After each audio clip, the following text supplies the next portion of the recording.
دوستوں، میں آج آپ حضرات کے سامنے بہت ہی زبردست واقعہ پیش کرنے جا رہا ہوں، حضرت حذیفہ رضی اللہ تعالی عنہ کا۔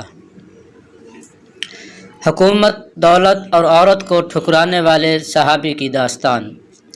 حافظ ابن کثیر رحمہ اللہ تعالی اور حافظ ابن عساکر عبداللہ بن حذیفہ رضی اللہ تعالی عنہ کا واقعہ بیان کرتے ہیں کہ آپ کو رومی کافروں نے قید کر لیا اور اپنے بادشاہ کے پاس پہنچا دیا۔ بادشاہ نے آپ سے کہا کہ تم نصرانی بن جاؤ، میں تمہیں اپنے راج پاٹ میں شریک کر لیتا ہوں اور اپنی شہزادی کو تمہارے نکاح میں دیتا ہوں۔ حضرت عبداللہ بن حذیفہ رضی اللہ تعالی عنہ نے جواب دیا کہ یہ تو کیا، اگر تو مجھے اپنی بادشاہت بھی دے دے اور تمام عرب کا راج بھی مجھے سونپ دے، اور یہ چاہے کہ میں ایک آنکھ جھپکنے کے برابر بھی اپنے دین محمدی صلی اللہ علیہ وسلم سے پھر جاؤں، تو یہ بھی ناممکن ہے۔ بادشاہ نے کہا کہ پھر تجھے قتل کر دوں گا۔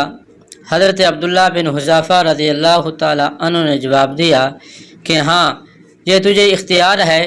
چنانچہ اسی وقت بادشاہ نے حکم دیا اور انہیں صلیب پر چڑھا دیا، اور تیر اندازوں نے قریب سے بحکم بادشاہ ان کے ہاتھ، پاؤں اور جسم کو چھیدنا شروع کر دیا۔ بار بار کہا جاتا کہ اب بھی نصرانیت قبول کر لو، اور آپ پورے صبر و استقلال سے فرماتے جاتے تھے کہ ہرگز نہیں۔ آخر بادشاہ نے حکم دیا کہ اسے سولی سے اتار لو اور پیتل کی بنی ہوئی دیگ خوب تپا کر آگ بنا کر لاؤ۔ چنانچہ وہ پیش ہوئی۔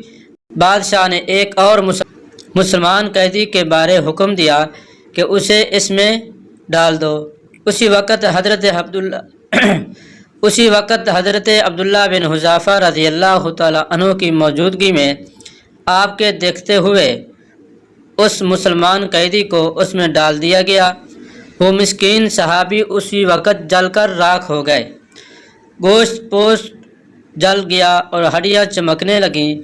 پھر بادشاہ نے حضرت عبداللہ رضی اللہ تعالی عنہ سے کہا کہ دیکھو، اب بھی وقت ہے، بات مان لو اور ہمارا مذہب قبول کر لو، ورنہ اسی آگ کی دیگ میں اس طرح تمہیں بھی ڈال کر جلا دیا جائے گا۔ آپ نے پھر بھی اپنے ایمانی جوش سے کام لے کر فرمایا کہ ناممکن ہے کہ میں خدا کے دین کو چھوڑ دوں۔ اسی وقت بادشاہ نے حکم دیا کہ انہیں چرخی پر چڑھا کر اس میں ڈال دو۔ جب یہ اس آگ کی دیگ میں ڈالے جانے کے لیے چرخی پر اٹھائے گئے تو بادشاہ نے دیکھا کہ ان کی آنکھوں میں سے آنسو نکل رہے ہیں۔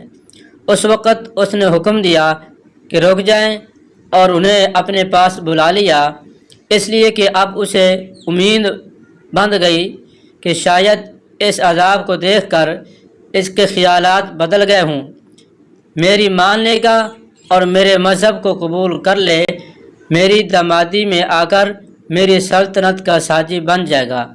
لیکن بادشاہ کی یہ تمنا بے سود نکلی۔ حضرت عبداللہ رضی اللہ تعالی عنہ نے فرمایا کہ میں صرف اس وجہ سے رویا تھا کہ آج ایک ہی جان ہے جسے راہ خدا میں اس عذاب کے ساتھ قربان کر رہا ہوں۔ کاش میرے روح میں ایک ایک جان ہوتی تو آج سب جانے راہ خدا میں اسی طرح ایک ایک کر کے فدا کر دیتا۔ بعض روایات میں ہے کہ آپ کو قید خانہ میں رکھا اور کھانا پینا بند کر دیا گیا۔ کئی دن کے بعد شراب اور خنزیر کا گوشت بھیجا، لیکن آپ نے اس بھوک پر بھی اس کی طرف توجہ تک نہ فرمائی۔ بادشاہ نے آپ کو بلا بھیجا اور اسے نہ کھانے کا سبب دریافت کیا تو آپ نے جواب دیا کہ اس حالت میں میرے لیے جائز تو ہو گیا ہے، لیکن میں تجھ جیسے دشمن کو اپنے بارے میں خوش ہونے کا موقع بھی نہیں دینا چاہتا۔ اب بادشاہ نے کہا کہ اچھا، تم میرے سر کا بوسہ لے لو تو میں تمہیں اور تمہارے ساتھ کے تمام قیدیوں کو رہا کر دیتا ہوں۔ آپ نے اسے قبول فرما لیا اور اس کے سر کا بوسہ لے لیا، اور بادشاہ نے اپنا وعدہ پورا کیا۔ آپ اس طرح سے اپنے ساتھیوں کو چھڑانے میں کامیاب ہو گئے۔ حضرت عبداللہ بن حذافہ رضی اللہ تعالی عنہ یہاں سے آزاد ہو کر حضرت فاروق اعظم رضی اللہ تعالی عنہ کے پاس پہنچے تو آپ نے انہیں بڑے ادب کے ساتھ منبر رسول صلی اللہ علیہ وسلم پر بٹھایا اور فرمایا کہ عبداللہ اپنا واقعہ ہم کو سناؤ۔ چنانچہ جب آپ نے شروع کیا تو خلیفۃ المسلمین عنہ کی آنکھوں سے آنسو بہنے لگے، تو آپ نے فرمایا ہر مسلمان پر حق ہے کہ حضرت عبداللہ کی پیشانی چومے، اور میں ابتدا کرتا ہوں۔ یہ فرما کر پہلے یعنی حضرت عمر فاروق رضی اللہ تعالی عنہ نے ان کے سر کا بوسہ لیا، اور پھر جمیع مسلمانوں نے حضرت عبداللہ رضی اللہ تعالی عنہ کے سر کا بوسہ لیا۔